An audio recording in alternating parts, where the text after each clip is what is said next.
you faced Mexico in qualifying before, and you faced them in tournaments, right? Gold Cup, Nations League. How much difference is there between the build-up and the home field atmosphere in a qualifier versus sort of the quick turnaround and neutral site feel of like a Gold Cup final? Does that change the game at all on the field? Does it change the way it feels or the way you prepare or the way it kind of plays out? I mean, in a way, yes. Obviously, being at home in a pro U.S. crowd is definitely huge. The qualifier play against Mexico was in Azteca, so it was a different beast. But like I said, I mean, Nation League was great, Gold Cup was great, but being here in Cincinnati, it's an opportunity for us to, play a tough side like Mexico and get the result that we want. Home games are definitely imperative for us, and getting that win is definitely huge, for this window. But we just take it game by game. Next will be Sam Stejskal from The Athletic. Thank you, Michael. Thank you, Kellyn.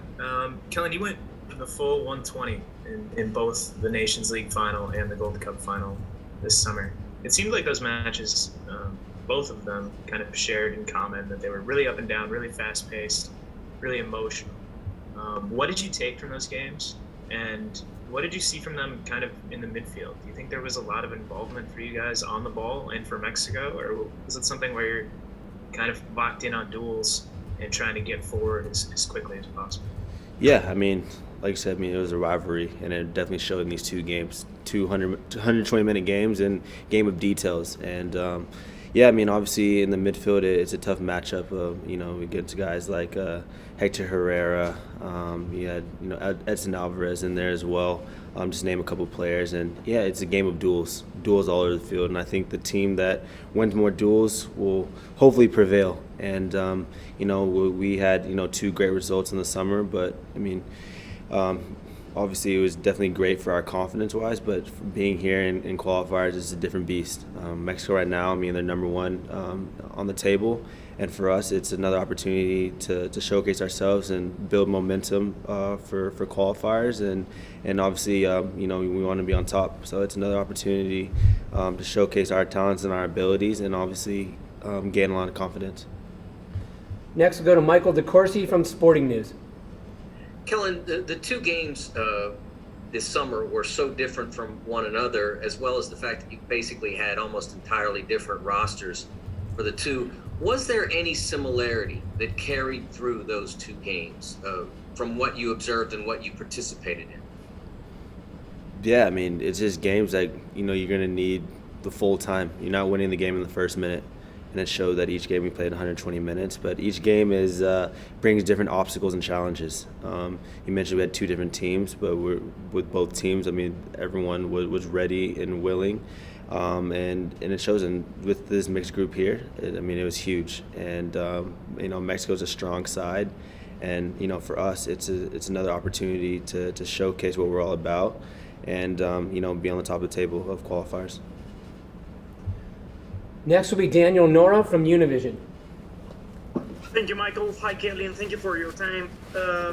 Obviously, with this rivalry, we get the sense that it's something more than 3 points for you guys and for Mexico too.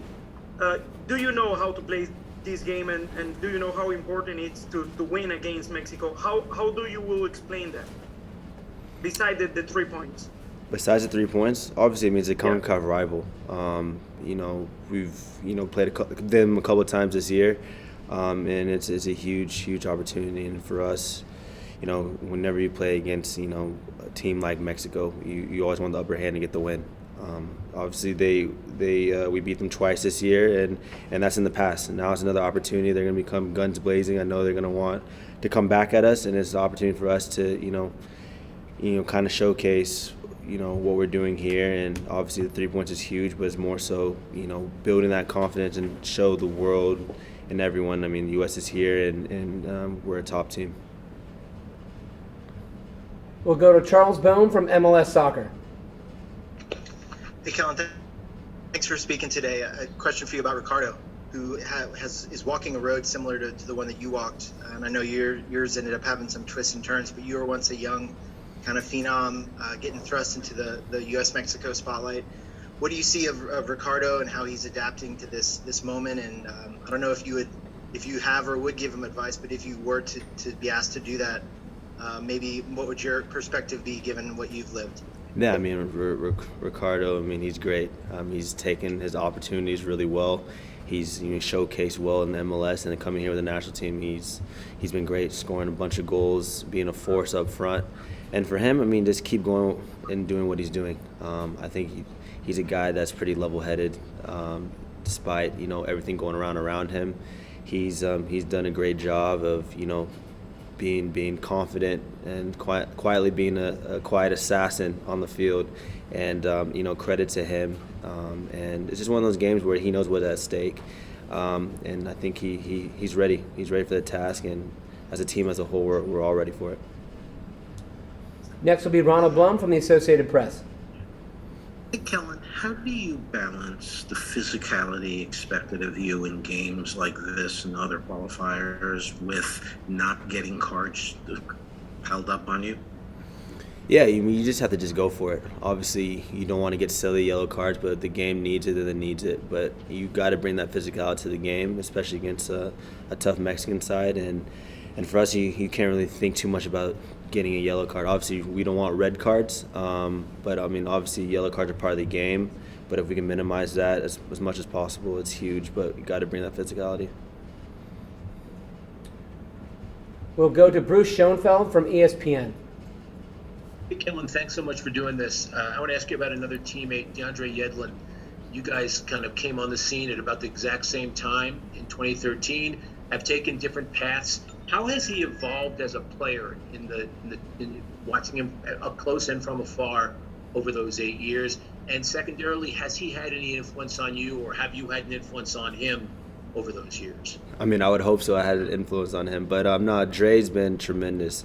I mean, you've seen from his days at Seattle to Tottenham, Newcastle, Sunderland, now in Galatasaray. I mean, he's kind of been all over. A guy that's knows the national team well. Has I don't even know how many caps he's at now, but he's a veteran on the team. And vocally, I mean, he helps the young guys, and we came in at the same time, and to see him spring forward and getting the move to Europe and playing a World Cup, it's definitely inspiring. And I mean, he's not only a great player, but he's also a great guy. He definitely helps me, and just mentally, and that side, obviously building confidence, and because confidence is huge at this level. But yeah, D is one of the best teammates on the team, and he's a guy that I've known for several years now, and it is great to kind of just see how his career is shaped up and all that he's accomplished.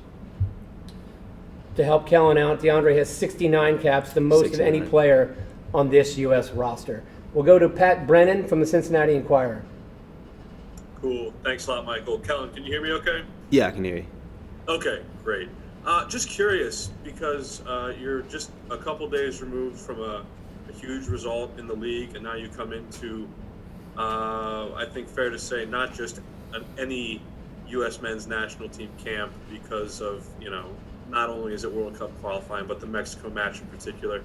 What is that? Could you kind of just tell us what that transition is like, going from a big result in the league on Sunday to now preparing for this vital qualifier?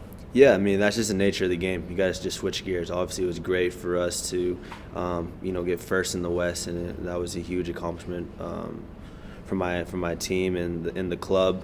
But now, I'm wearing the crest now, and now it's just got in yesterday, training today, and it's looking forward to Mexico game, and we're taking it game by game, and it's a huge rivalry, and we have all our focus on this match, and we're not worried about the Jamaica game yet. Obviously, Friday comes first, and that's what we're preparing for. We'll take two more questions for Kellyn and start with Moises Linares. Hey, Kellyn, we know this is a big game for both countries, U.S. and Mexico. We know that the level goes up to the roof when you guys play each other, but as a team, are there players on the other side that you see and you're like, hey, that guy's a baller. I like how that guy plays. Is there people on the other side you guys talk about that you admire? Yeah, I mean, obviously, guys play at their respective clubs and they've put in solid performances, like guys that I've matched up with in the midfield, like Hector Herrera, and you have Tecatito playing at Porto, and Edson Alvarez at Ajax, just to name a few. I mean, obviously those guys are top players for their national team and at their clubs, and guys you got to be keen on that can change the game and that are influential for their team. And yeah, I mean, obviously you had Chucky as well. But yeah, I mean, obviously guys got to have a look on. They can change the game for them, and for us, I mean, we have guys just as good or even better. So. Yeah, I mean, I think that Mexico can say the same thing about us, and as we can say the same thing about them. Last question goes to Ryan Talmadge from Goal.com.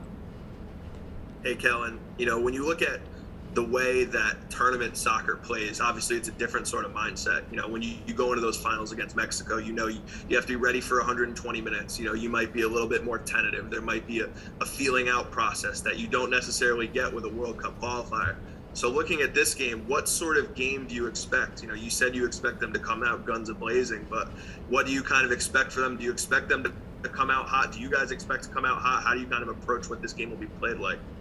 Yeah, I mean, it's a home game, so we're expecting to come out, aggressive and being decisive as well. And I know they're going to try to match that intensity. But, being in a pro U.S. environment is definitely huge for us. And each home game is a game that it has to be a must-win, and we're going into that game with that mentality. And it's going to be a game that's going to be physical, game of of inches and details. And sometimes the game doesn't go our way, and sometimes you got to be able to adjust and to adapt. And we've shown that in the previous matchups where the game was tough, but we were able to get through, weather storm, and definitely prevail. So whatever comes our way, we're going to be resilient. We're going to be able to adapt, and we're going to be ready.